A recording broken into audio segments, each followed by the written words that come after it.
U.S. President Donald Trump has signed the Laken-Riley Act into law, giving federal authorities in the United States broader power to deport immigrants in the U.S. illegally who have been accused of crimes. He also announced at the ceremony that his administration planned to send the worst criminal aliens to a detention center in Guantanamo Bay in Cuba. But this bipartisan act, which is the first piece of legislation approved during Trump's second term, was named for Riley, a 22-year-old Georgia nursing student who was slain last year by a Venezuelan man in the U.S. illegally. Now, while the Laken-Riley Act passed with bipartisan support, many critics are arguing that it criminalizes immigrants on a larger scale. But just listen in to what Trump had to say, followed by my colleague Mitch McCann's report from New York. Today, I'm also signing an executive order to instruct the Departments of Defense and Homeland Security to begin preparing the 30,000-person migrant facility at Guantanamo Bay. Most people don't even know about it. We have 30,000 beds in Guantanamo to detain the worst criminal illegal aliens threatening the American people. Some of them are so bad we don't even trust the countries to hold them because we don't want them coming back, so we're going to send them out to Guantanamo.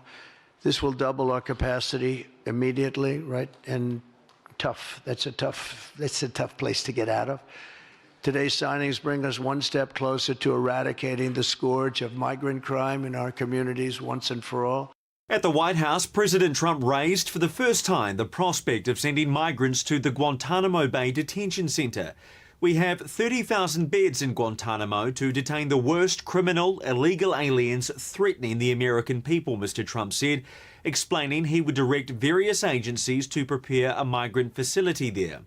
The president's predecessors, Joe Biden and Barack Obama, had signalled intentions to close the facility while they were in office, and critics have labelled it a moral stain on America for holding suspected terrorists without charge or trial. Currently, it holds only around 15 prisoners. Mr. Trump's comments come as Immigration and Customs Enforcement, or ICE, officers carry out raids to find illegal immigrants across the United States. ICE said it arrested 1,000 people on Tuesday in the US. In 2024, an average of 312 people were arrested each day. Officials in some cities say that migrant communities are now living in fear of being raided by law enforcement.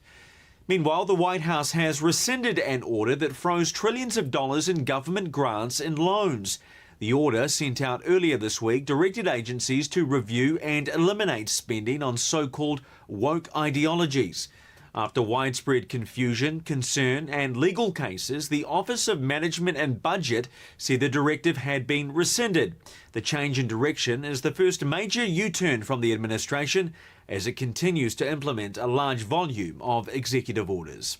Mitch McCann, NDTV, New York.